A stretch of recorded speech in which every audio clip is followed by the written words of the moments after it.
Welcome back, viewers at home, with many articles reporting the Ozempic craze leading many others to hospitals. We are joined by personal trainer Romeo Hamza Tshivhula, who rather will delve into the trending yet controversial use of Ozempic for rapid weight loss. With his expert knowledge, Romeo will shed light on the potential dangers of this approach, including the Ozempic face and a reversed weight loss ratio, while providing tips and strategies for safe and sustainable weight loss. Romeo, good evening, and jazakallah so much for joining us this evening. Jazakallah, thank you for having me.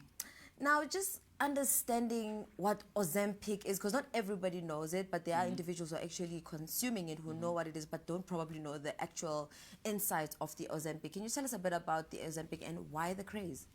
Okay, so Ozempic is a prescription medication that's used to treat type 2 diabetes and also people suffering from obesity. It basically suppresses your appetite and limits how much calories that you take in. Now, it works. A lot of people that use it, they see results immediately. But, just with anything that's a quick fix, it has its, side effects, such as pancreatitis, thyroid conditions, nausea, vomiting, abdominal pain. So it does help you get the results that people want, but at a cost. And unfortunately, we just live in a world where specifically with women, where the beauty standards are just unrealistic, and people have just sold what they've been selling, and people are willing to do whatever it takes to meet those beauty standards that are not real. True. And I think also just hearing what you just responded in terms of why people actually use it, would you say that most users of this Ozempic drug, is it particularly women, or it's just a balance of both? It's mostly for people with conditions. It varies, but as far as people using it for who don't have such conditions such as obesity and diabetes, it's mostly women. And it's because, as I mentioned before, society has created this beauty Instagram. You just see people looking beautiful, like just perfect, and people don't look like that in real life. True. I mean, there's a lot of beautiful people, but not what you see on Instagram. And people are willing to do whatever it takes to look like that, and it's unfortunately, guys don't have that much pressure put on them to look a particular way. It's more on the women's side. Now, speaking on social media, you mentioned the likes of, how we're always chasing that gratification and, the instant likes on social media in terms of us looking leaner, which really doesn't really speak to how healthy you are looking leaner in that instance. Would you say that social media really dramatize the usage of Ozempic for the weight loss journey for many individuals? Yes, 100%. I mean, when people go on Instagram, what they don't realize is a lot of the people you see on Instagram, the celebrities, it's filters, it's a lot of makeup, it's the perfect angle. They've taken 1,000 pictures just to get that one shot. And even like maybe actors, for example, might look in fantastic shape, but what they don't realize is they only look like that for like maybe a couple days or a week. They've had to go through some extreme drastic measures to look that particular way, but it's not sustainable. True. If you see them on a regular day, they don't look nothing like that. So yes, it definitely does influence, and it leads people to believe like that's how normal people look. And I mean, all you got to do is just go outside, go to the mall, and you see people don't look like that. It's not real. True. Now, speaking about there are ways of losing weight that doesn't actually lead you to now having to fight another chronic illness that probably you just didn't even have before. What would you say are some of the safest ways and sustainable ways of losing that weight? I wish they taught this in schools, because they don't take health seriously enough. But it's really not that difficult, having balanced diets, learning how to count your calories, count your macros. It's not really that complicated. Learning how many calories you need to take in for your body type, what you should be eating, and it's just little things, eating to be satisfied, not eating to be full, But a lot of people who gain a lot of weight and are extremely obese, a lot of the times, it's not just a matter of the food that they eat, and it also might be psychological issues that people don't talk enough about, you know, that leads to them looking as big as they are. But generally, it's just small little changes that you can make, such as training at least 3 to 5 times a week, going to the gym. It doesn't have to be the gym. You can go do Zumba, Pilates, boxing, whatever type of activity that you like, and just having a balanced diet and keeping track of all your calorie intake. And that's all you really need. You know, put yourself in the right environment with people who are also trying to get in shape, you know, speak to the people at home. I know it's not always easy. You know, you're trying to be on a diet, but now your mom is putting, you know, she's getting KFC or McDonald's, biryani, whatever it is, you know. So it can be difficult, but try and put yourself in the right environment that's so that everyone is supporting you, you know, and everyone can keep you accountable.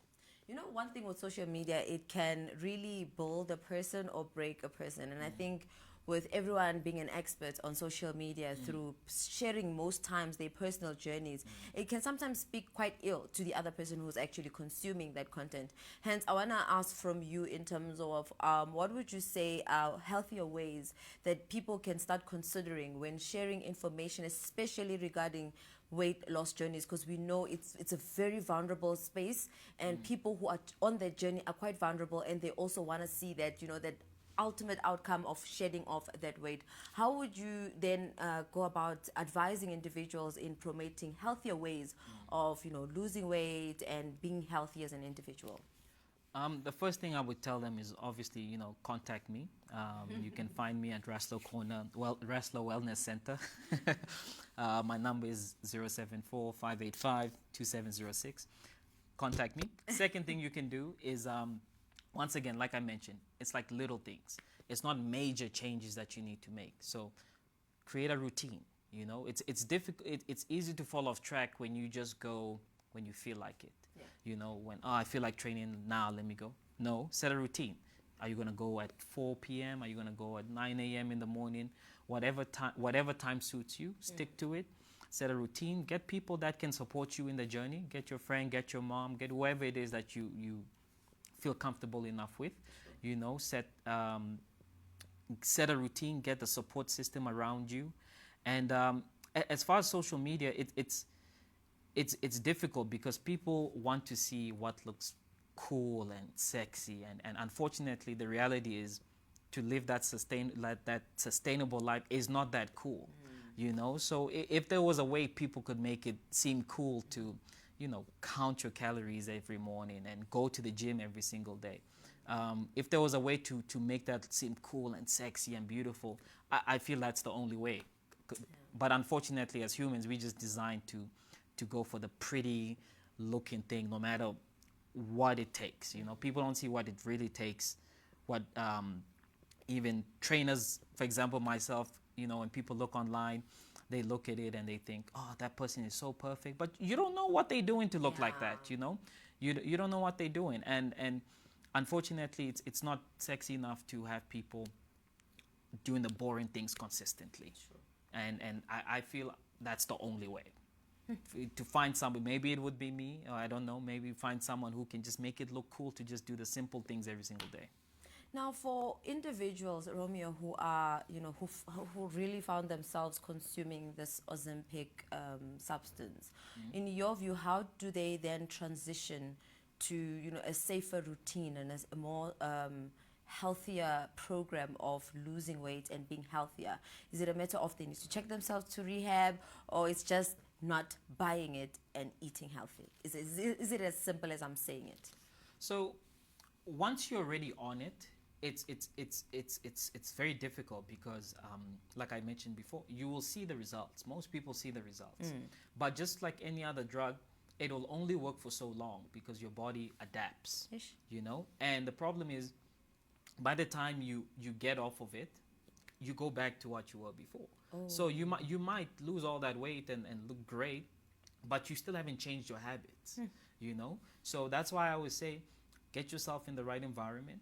Number one, I think that's more important than anything, because when you're in the right environment, it just forces you to do things the correct way. Get yourself in the right environment and try to build sustainable habits.